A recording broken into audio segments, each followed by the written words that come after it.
It's time for To The Max Sports, where we talk about sports. They're just two guys, Max and Drew, in a bar talking all things sports. Well, without the bar. And the beer. Wait, why aren't we in the bar?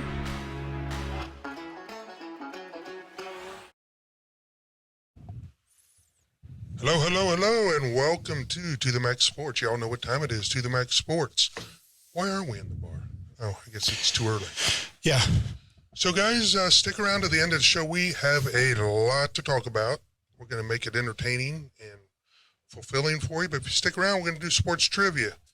We'll do the honor system. If you beat us or get all the questions right, you get a cookie. Put something in the comment section, and Bob will send you out a cookie. Chocolate chip cookie. No, I'm not going to send him a cookie. Just go to your cupboard and get a cookie. Okay. There you go. You cheapskate, you. Well, you said it was the honor system. So, guys, I was watching it real time Monday night. Saw the replay. I think Mixon looked back and was like, he knew right away, your sports fantasy guy. But, man, I'll tell you what, I wasn't on my knees, but I was praying hard for the kid, man, because when they said, and I think the league, we'll talk about this, the league looked terrible. I don't think so. I do. I do not. Okay. I'm kind of in between because when it happened, like you said, initial is everybody is, we've been doing this for how many years? You go back in the NFL and everybody's so just tuned to, hey, let's move forward, let's keep going. But when they realized when he fell that this was something different, that's when everybody was a little more paused and a little more of the shock started coming in. But yeah, because when the commercials lasted more than 2 minutes and 2 seconds, and I didn't know what was going on because I did see him fall. Other than that, then everything else was covered. And by rights, it should have been. There was a lot of stuff that has come out in the last couple of days about kind of that thought process for the NFL, and I'll push back on you, Drew. Okay. One, they couldn't have done anything they didn't. They couldn't have done anything else, and they couldn't have done anything faster. Here's the reason why. He was on the field for 10, 15 minutes before they drove the ambulance off. Right. They could not cancel the game before that ambulance left the facility and got on the road. If they call that game, even if they call it on social media, people start streaming out of that stadium and get in the way of that ambulance. The biggest factor in survival in that type of incident is quick defibrillation, get the heart started, get the oxygen going, get to a trauma facility. And the NFL, my hat's off to the NFL.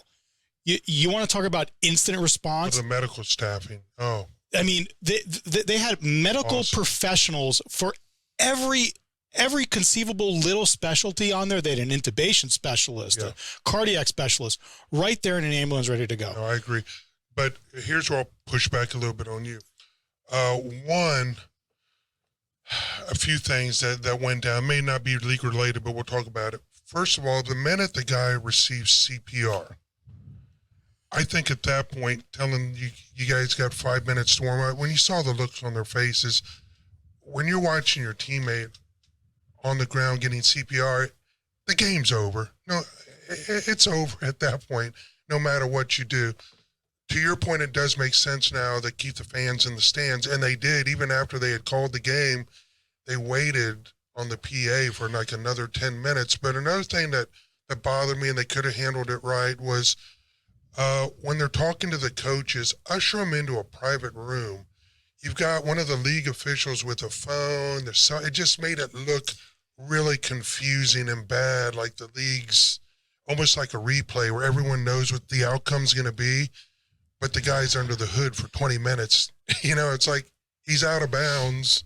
Well, why are we still looking at this replay? Yeah, but I'm going to give a little bit of grace to the NFL that if they had thought about this, if they had ever considered in one of their league meetings, what happens if a player expires on the field of play? How do we handle this? Oh, we're going to have a procedure. We're going to have the coaches in a private room with the woman who's in direct contact with the front office. They were making this stuff. They were making that stuff up as they went along. Right. I mean, there's no procedure for Zach Taylor to walk across the field and go to his counterpart McDermott and go, what do you want me to do? Yeah. I think the league will probably definitely come out with some kind of policy moving forward. Thank God the kid's all right. They said he's off of the He's breathing apparatus. He's the tube is gone. He's talking. Communicating with his teammates. I don't think they need a policy. Let me ask you two questions. Okay. Last time a player has expired on the field of play. 49ers and the Detroit Lions. Nope. That was in the locker room on the field of play. On the field of play. Oh, okay. Maybe never. 71. 71. Last time an NFL game has been canceled and declared a no contest? Was it when the assassination? 1935. 35, okay. Oh, wow. So these are kind of the It's uncharted waters. It's uncharted waters, but the one thing that wasn't uncharted was their medical response. Can I touch on that, Bob? Yeah, absolutely. I'm glad you brought that up, and this kind of goes in the segue. When he's talking about uncharted waters, the last time that this happened for me, when I saw this, and I was reading about it because I like to follow high school football as well in college, very much so.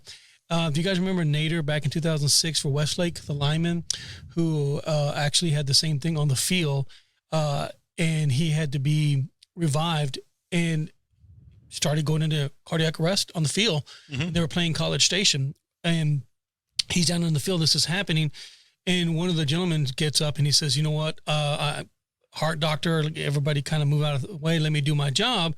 Let me save this young man's life." And the first thing he asked for was a defibrillator. Does anyone have one? But they were fortunate enough then. I'm going to wrap this up real quick. So because of the part of the school district they were in, they could afford that. So they did have one, and he administered it and saved Nader's life. Nader got a scholarship to UT. Mac Brown honored it. The guy never played for UT, but after he graduated and got his degree, now he's in the medical sales, and guess what he sells? Defibrillators? Yes, but you know who that doctor was that saved his life? Justin Tucker. It was his dad that was on the stadium, in the stands. Yeah, but with all that being said, what did we learn from that back in high school in 2006?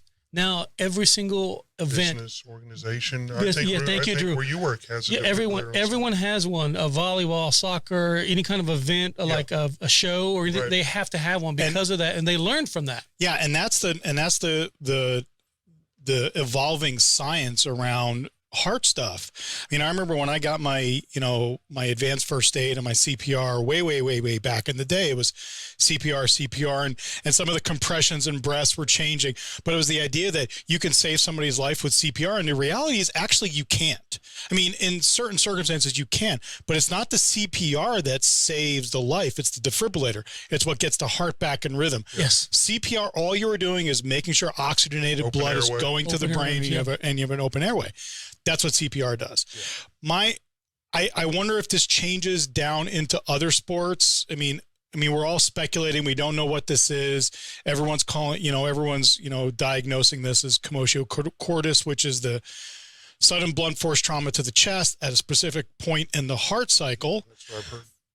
20 to 30 of these things occur in other sports every year, and 20 to 30 of these people die because you're talking about, it's almost like a perfect storm where the heart's at a certain electrical impulse and then there's sudden impact. So it just kicks the heart out of it. So you're at a baseball practice, you're on the back 40, you're not even on your field, and you're playing around, and somebody hits a stinger, and it hits the pitcher in the sternum, and the pitcher goes down immediately. Mm-hmm. Is that pitcher going to live? Probably not. Timing's everything here. Yeah. Timing's everything. And that's what happened on Monday. One of the things you mentioned is the kid had his dad in the stands, and I was so thankful that his mom was at that game, because I'll tell you what, I'm 58, and when I'm in a medical crisis, you know who I want by my side?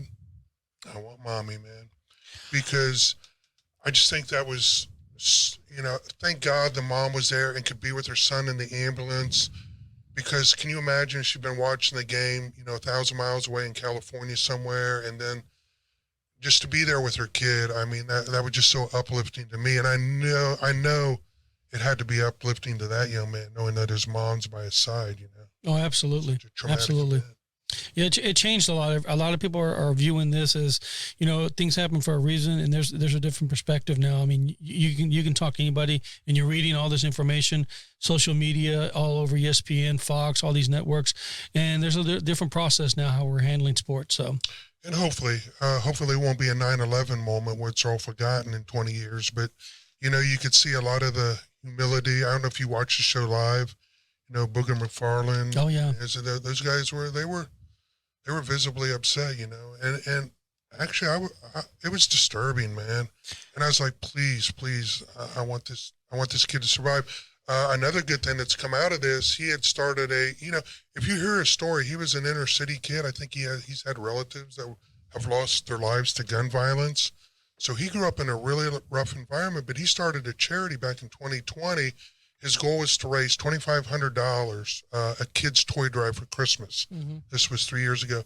The last I heard, that is up to $6.5 million. Yeah, I mean, that's the American love language.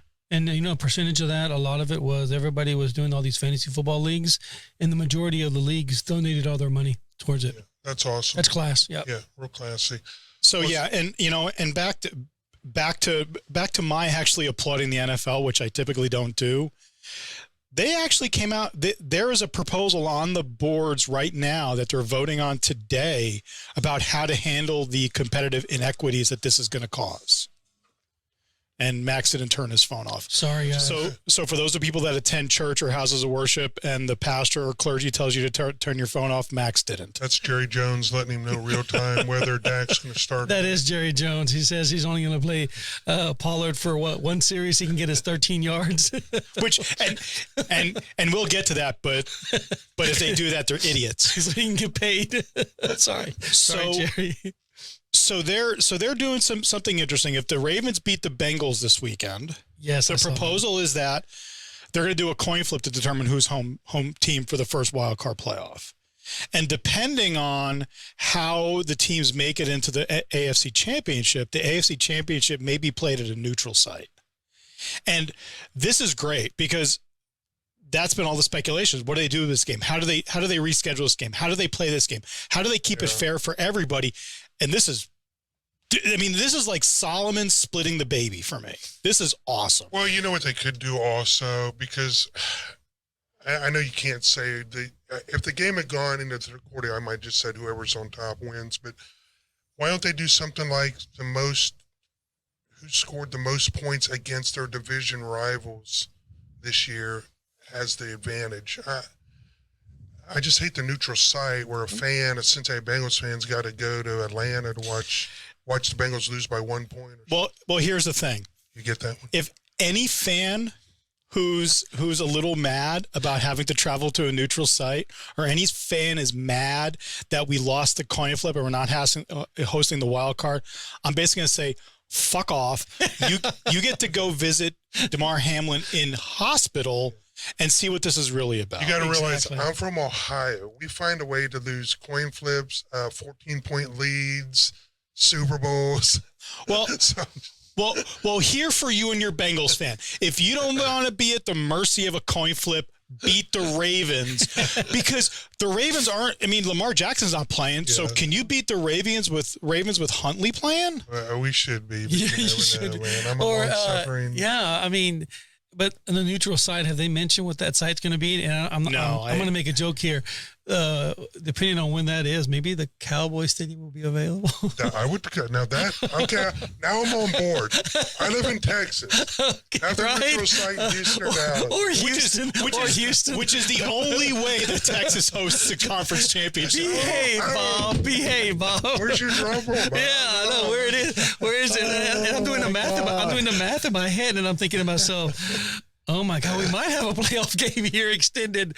But yeah, I'm nervous about the playoffs. Speaking of math in the head, there's some teams that who would have ever thought still have a fighting chance? Green Bay? Well, Aaron Rodgers did. Would we ever have thought? Narcissistic Jerk. You know what? Nope. I'm going to come to his nope, defense. no, You you're guys not. can bash him. No, Let you're me not. tell you the Aaron Rodgers story. Okay. No, his family hates him, doesn't talk to him. But I let don't me care tell about you the the Aaron story. Go ahead. Came out of high school, did really well. I think he was 6 foot at the time. Started out as a freshman, 5'11", 5'3". Had a great year. No Division I team picked up Aaron Rodgers. None.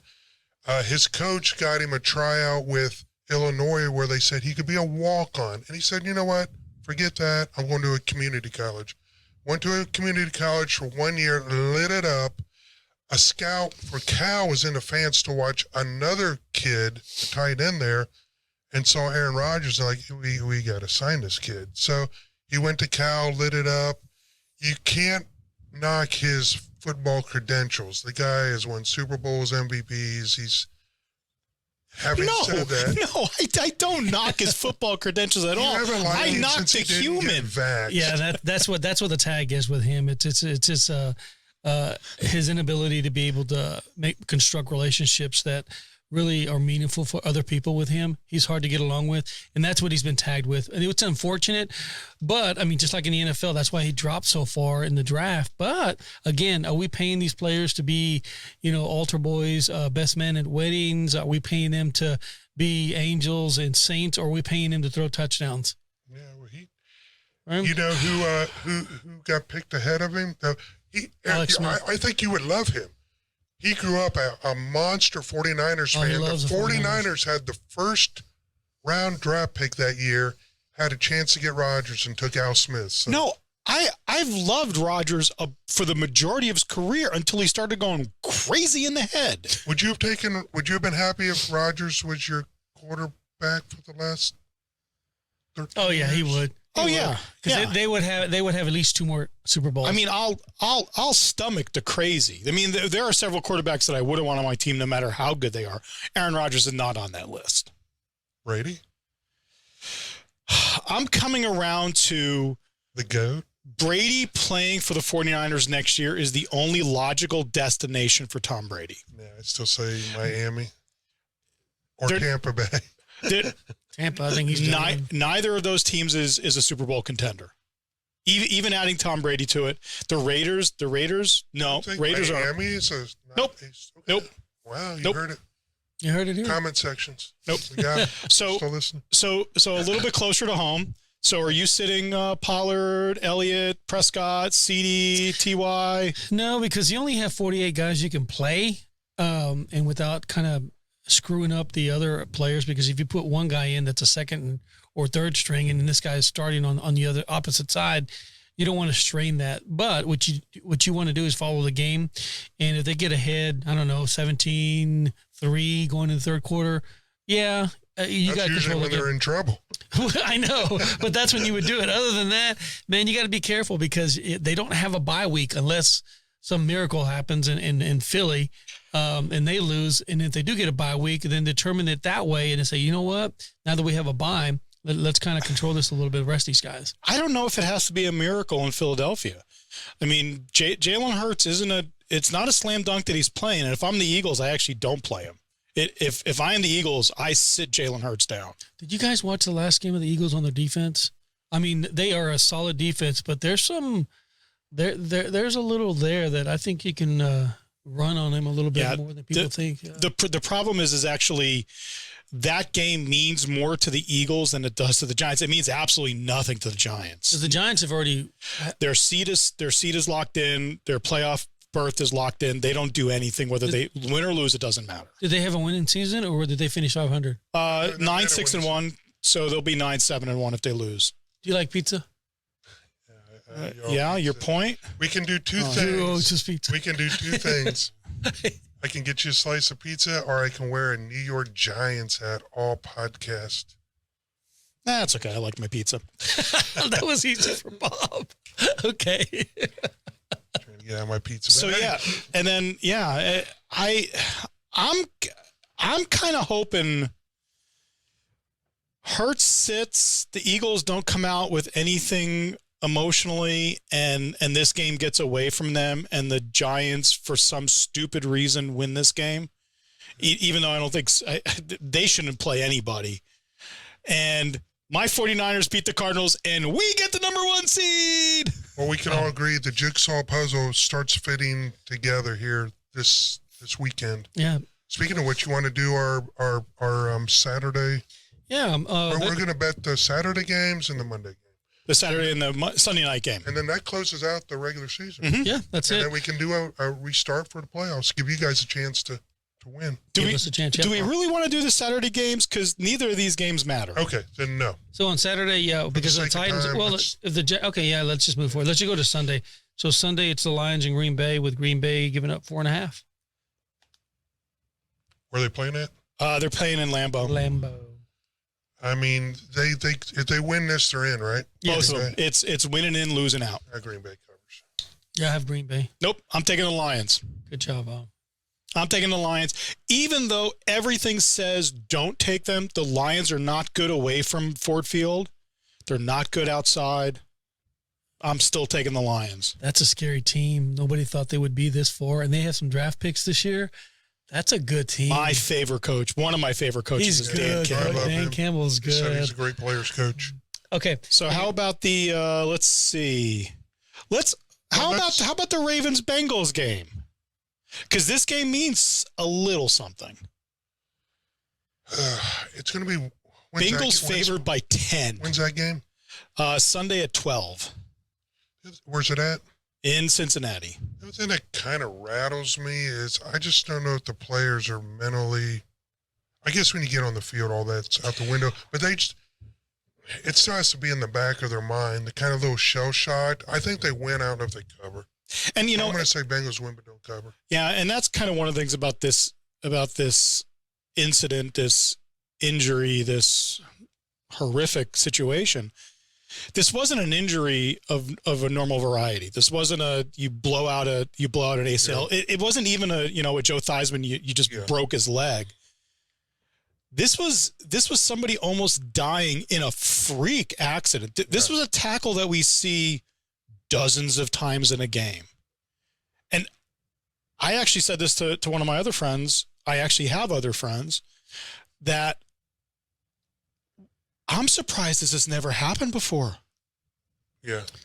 with the amount of hits that are taken, and not just with receivers and defensive backs, but can you imagine I'm thinking between the tackles, the linemen, how many blows they give each other that we don't see? Yeah. I mean, that's a lot. It's a violent sport. Now, I joked probably 10 podcasts ago that, they should just put hankies in the back pocket of the Pro Bowl. And guess what? they announced. Are we at a point, and I'm being totally serious, where we need to maybe put 2 flags on the back of their hips? No. It's flag football in the NFL. It's a gladiatorial combat. Football is competitive violence. But I'm talking 20 years down the road when these guys are weighing 350 for it, and would we have ever said that there would be the Pro Bowl where they'd be wearing hankies in the back pocket? Do either of you watch UFC? Yes. I'm surprised no one's died in that, to be honest with you. And that was something I wanted to bring up too about this injury. This particular injury has only happened like once or twice in boxing, where people are actually hitting each other. It's competitive violence. It's the sport. The sport only changes when the pipeline of talent coming into the sport dries up because parents don't want to see their kids play a sport that could result in life-altering injuries. And I think you've seen that now through the years. Yeah, but I think and I'll call into question my particular side of the political aisle. A lot of left-leaning liberal pinkos are looking at this as a way NFL should be banned. Shut the hell up. Yeah. They already took away my dog racing. Now they're working on the horses. Well, no, there is some dog racing you can go at. They just shut down Southland. And the only one left now is Wheeling in West Virginia. The problem with dog racing is a lot of those dog racing operators weren't doing the right by the dogs. Yeah. Now, that being said, I actually knew greyhound trainers years ago. Yeah. The thing that's lost is they loved their dogs. Yeah. The ones that were doing it the right way loved their dogs. And others were just abusing the animals. Yeah. Well, not to get too far off topic, wow. Who do you like? Bengals or Ravens?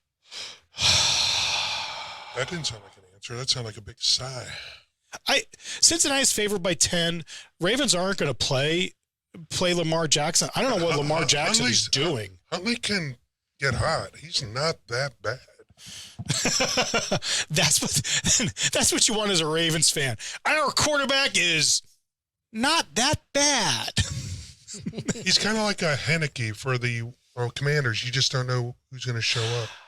He can light it up or really stink it up. Give me the Bengals. Give me the Bengals to win this game. I don't even think cover. I think where the emotions go in this game is going to be interesting for me. Mm-hmm. But give me the Bengals, and the Bengals are going to kick their ass. You. Next. I don't know about the Bengals. No, not the Bengals. Well, the beauty of this is I already won our league championship, so it doesn't matter if I win or lose. But who are you taking? I took the Bengals. I took the Bengals, but the Ravens cover. So I guess I got the Ravens to cover. Okay. Yeah. Speaking of blown leads, my Buckeyes. Two times they had 14-point leads, and I just knew in the back of my head, if you've been a lifelong Buckeye fan, you just know that how are we going to lose it? I was surprised. I was surprised at their play. They hung in that game. They did really, really well. Yeah, they gave it up the end, but it's Georgia. But a factor in the game, and it's funny because did you see the Marvin Harrison Jr. play? To me, that looked like targeting. He left the game at 8 minutes into the fourth. That was a difference maker, but that tells you how much everybody takes head injuries seriously. Because I guarantee you 10 years ago, they would have strapped the helmet back on. He would have been back on the field because he was walking around. He was talking. He was asking to go back in multiple times. And that's where I think the difference. And that's where I think football doesn't go away. Football learns how to get this stuff right. Yeah. And doing stuff like that, because 20, 30 years ago, if you're at practice and a kid goes down with a blown out knee or even hell, a broken leg, you move the pile 15 yards and you let the medical people deal with him, and then you go play. The key thing with that game was when an assistant coach from up top noticed that the punting team was lined up. It didn't look right, so he calls downstairs, and at that point, when they communicated, the coaching job was phenomenal. They call timeout, no one hears it. So Kirby Smart's in that referee's face, like, look, I called timeout. They look at it like, yes, you did. He's running. He's running. Although the debate, best timeout in college football history. Yes, that was coaching. The debate in Buckeye land, that was an awesome call from upstairs to recognize that they won the game upstairs. Yeah. But. Well, no. You continue. I'm going to come back on this because there's one more. Because there's some blame on the Buckeye side, but continue, please. Pushing back. Boss, quit pushing back. Anyway, you'd have to work at our employer to get that one. Shit, I lost my thought. So there's some debate in Buckeye land. Now, I'm okay with it. I think that the call was right. But you're supposed to technically, no matter if you do this, you've got to get the officials' attention before the play goes off, typically. Well, the other thing is you shouldn't have more than 11 players on the field. There you go. That wasn't the call. It wasn't the call. It wasn't. But did Ohio State have 12 players on the field? They did. That I don't know. Yes, you do. Who cares? Yeah, they did. Who cares? Yes, they did. And then the best call of them all was that kicker from Ohio State. They called another timeout, and when I first saw him go out there the first time, man, his shoulders were up, and then they called that timeout. I was thinking to myself, the Kirby Smart just called, oh my God, he's icing this guy. And you could see it in his face. I'm thinking, oh my God, it's getting to this kicker. And when he kicked it, that thing went from, it wasn't even a knuckleball. It affected him mentally. And you know what? I feel bad for the kid. That kid's legs, because I've been paralyzed with sports fear before. And it just feels like your legs are 25 pounds of weight. I'm sorry. You're not an elite level football player playing for a top tier elite level college football team. I'm sorry. You're not playing for Jacksonville State, and this is the first time you've been on ESPN. Come on. You're the kicker for Ohio State. You're the kicker. You're a 19-year-old kid with the weight of Buckeye land on your shoulders. And Go back to the farm then. The kick told me the kid was paralyzed with fear. I could have again going back to Kirby Smart. What a game that he coached! Great, absolutely. Yeah. I think Ryan Day actually coached a good game for once. They were way better than he has before. And that was that was my takeaway from the weekend. Best CFP semifinals ever. It was awesome. Before this weekend, average margin of victory in a CFP semifinals, 21 points. Yeah. I cannot wait. And we got 2 great games. We did. And on the side note with TCU, hats off. Man, TCU, I don't think they're going to win Monday coming up. I know that the line is minus 12.5, but I think TCU covers that. And as of this morning, TCU last year in the portal received 11 or 12 transfers that elevated this team. But did you see what they just picked up? I think it's either 3 or 4 as of yesterday from Alabama. One of them meaning a running back, and the other one is Brockemeyer. Their father played at UT, and they thought they were going to all go to UT, but these guys decided to go to Alabama.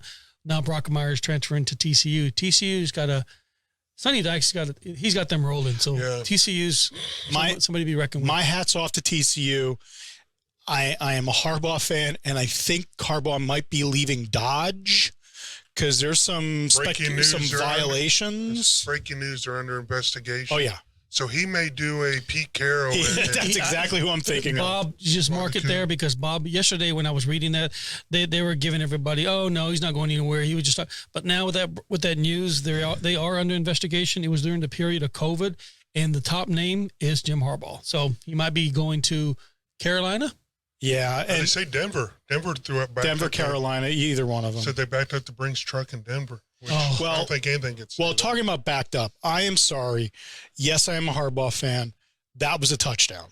That reception on the goal line, which they ruled down before they reached the goal line, that was a touchdown. Now, don't fumble the next ball, you idiots. But that was a touchdown. Or like Buckeye Land, that was one play, but they were in the red zone so many times. They should have. I hate to always say that they should have, but they actually should have won that game by 2 scores, in my opinion. Well, what I was thinking, and my storyline towards the back end of that game was Michigan is going to out TCU. Mm-hmm. They were going to spot him and then come back, and they almost did. They just spotted them too much. I remember back in October, someone said, "Oh, it was me. Don't forget about TCU." Yeah. Thank you. I'm going to enjoy that pizza, by the way. You've been touting Sonny Dykes since. Sonny who? Sonny Dykes. Dykes. So don't get started again. So segueing to something we've talked about Sonny Dykes. So segueing into something that we've talked about on the show. I know, Drew, you love yourself some slap league. Some slap league. Dude, that shit is just the fucking. It's addicting. Yeah, who runs that? I YouTube that. But. Did you know that TBS was going to start carrying the professional power slap league? I didn't, but I'm on board, man. Well, they were set to trash heaven. They were set to debut on January 11th, but they pushed it back a week. Do you know why? Because Dana White, the head of the Power Slap League, decided to start the Power Slap League just a little too soon and slapped his wife. Maybe they were practicing. Well, they were practicing with each other. Yeah, I mean, what a way to... He slapped his wife. After she slapped him. So they were promoting the sport. Maybe it was a big promo. See, it got people talking about it. Oh, my God. Speaking of slaps and injustices... We were talking about this, Max, in the car. We got to get to the point now where you don't have to live the life of a priest to worry about your job. This Chris Beard thing, if I was on ESPN, I'd probably be suspended or fired for what I'm about to say. But you know what? Everybody takes domestic violence seriously. Everybody takes things that have happened in people's past seriously as a reference for hiring. But this guy should not have lost his job over an allegation. And if we're at the point now where I'm getting ready to accept a head coaching job or a high-profile sports job, and I got to worry about, man, I urinated on the side of a building back in 1984 and was arrested for public intox. It's becoming trolling now. I'm with you and I'm not with you. Okay. I'm with you that stuff like this, we should allow stuff like this to get to some different point in the criminal justice system or all that. However, Chris Beard, yeah, they said they terminated him for cause, but his lawyer is going to get around that. He's going to file a lawsuit to get the full contract value, and they're going to settle on some other number. He's walking away with millions of dollars. Now, and what Texas is doing is they're basically paying that money out for PR. They do not want the PR backlash against them, and they're saying, we're going to pay it. That's marketing dollars. But at what point do they stand up for their coach and say, have a statement where for PR they're totally against domestic violence, but at the end of the day, before they make a decision, this has to play out in the court of law and give the guy due process, because he still can't get his reputation back for being fired. If this is in the off season, I think it's a little bit easier, but in the midst of a season, I think it's a little bit harder. But if I was king of the world, I would have said suspend him, give him the minimum salary of the minimum salaried person at UT. That's your pay right now. And if we determine, or you determine, or whatever determines, we'll pay you all the back pay. But right now we're paying you a minimum amount to live your life, but you're suspended. Do not come around the kids until this plays out in the court. Yeah. I would have been okay with that. And I think that's what they should have done. And what I'm worried about is, sports trolling, where everyone's so scared of being on the wrong side of a woke, well, this isn't a woke cause, but being on the wrong side of a cause, that they immediately fired the guy. Yeah, because with that point there, on December 12th, he was arrested because there was a phone call made by his fiance, Randy. Last name is, I think it's Trew. When that phone call first arrived and the officers arrived there, the information they were given is that he was choking her from behind. He bit her and he hit her. And then she, the fiance, releases a statement on the 23rd, says, no, she denied all that information that the cops were, that they stated, the officers. She denied that. She says, he never choked me. That's not true. She's denying all that. And at this point, Chris Beard has said from day one until even yesterday, he was acting in self-defense. So that'll never come back. Now he's looked upon as someone who attacked another human being. And regardless, got fired. If he did it, okay, then yeah, he should be fired if he did it. But if he didn't do it, he should be fired. Yeah. Well, I got one better for you. That's where I have a problem. I do too. And I understand how the law works, guys. Trust me. I understand how the law works. I'm sitting here telling you, I understand how the law works. It is not fair because the public, we have the media. It's 2023 now.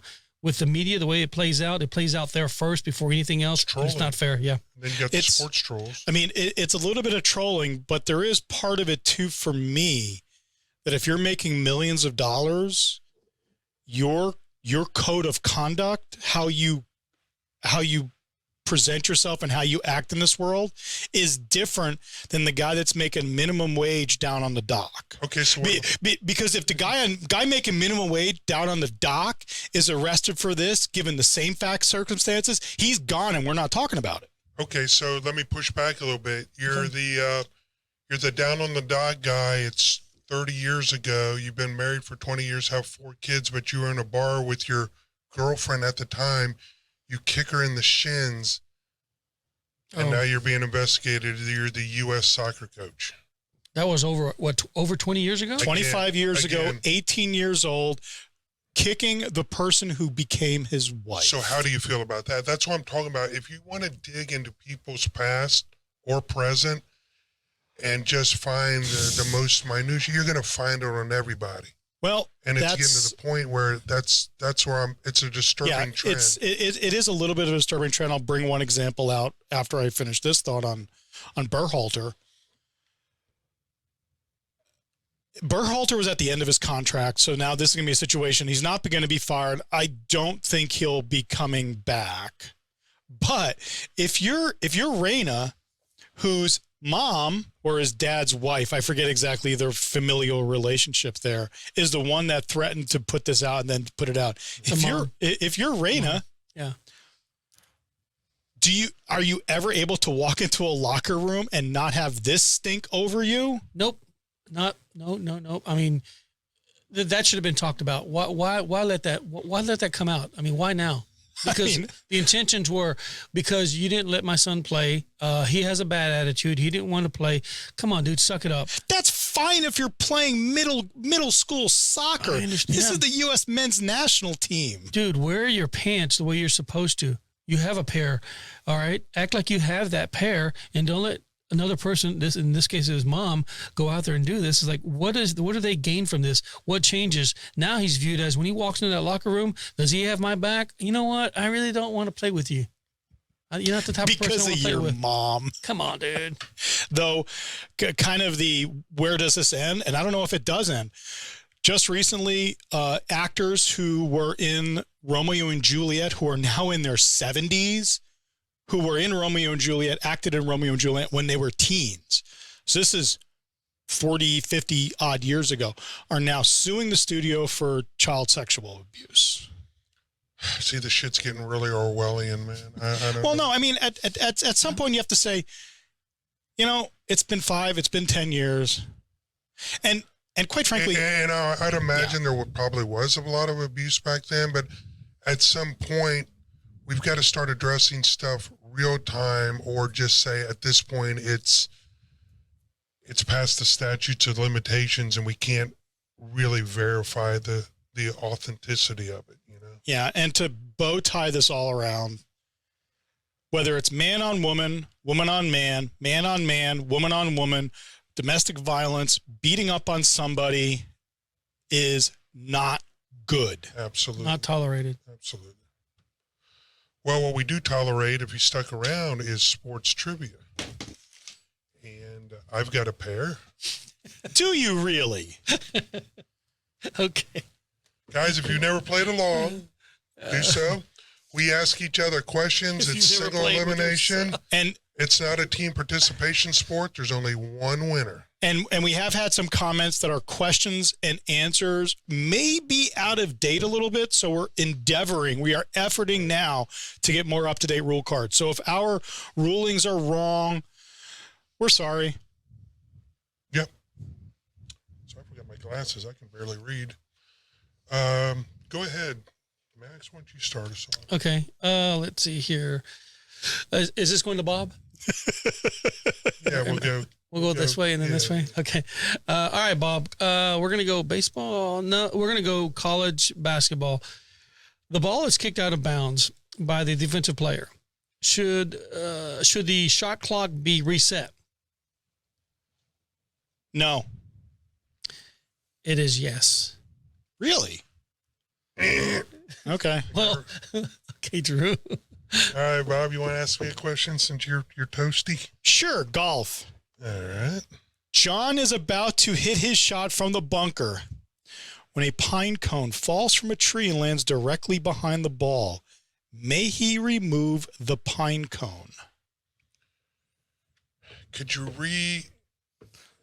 reform the question, make it in the form of a question, use it in context? Repeat it one more time. John is about to hit his shot from the bunker when a pine cone falls from a tree and lands directly behind the ball. May he remove the pine cone? So having played golf, yes, he can remove that. Absolutely. He can move debris. He can move a pebble in the sand if he wants. No. Yeah, I thought so. I don't believe that. Yeah, that's why I said we need updated cards. Because No, I think there's more information in here. Wait, wait a minute. Is it in the bunker, you said? The sand trap? Yes. Yeah, he said that. Okay, I screwed up. That is correct. I didn't listen. Now, if it outside the sand trap. There's not enough information in this question, because I think the rule is if you move something and the ball moves, that's a penalty. That's a penalty. Gotcha. You can't remove anything out of the. Yeah, get Jeff Extra on the hotline. Though I was wondering the other reformulation. If your playing partner throws the pine cone behind the ball, can you remove it and then beat your playing partner over the head with said pine cone? I think the word bunker was the key word. For the win, no pressure. Well, I'll just. This is a 40-yard field goal for the national championship. Okay, all you got to do is kick it and you're in.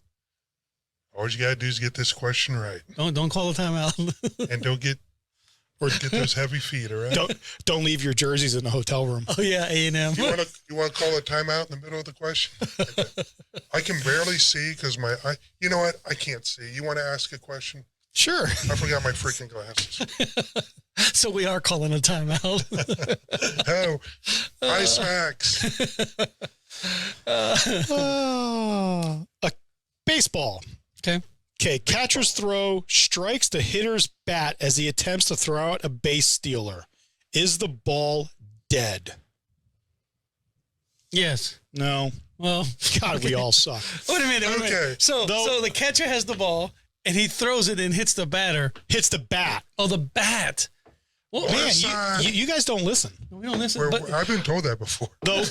By a lot of people. So what happens if the ball hits the bat and then it's a live ball?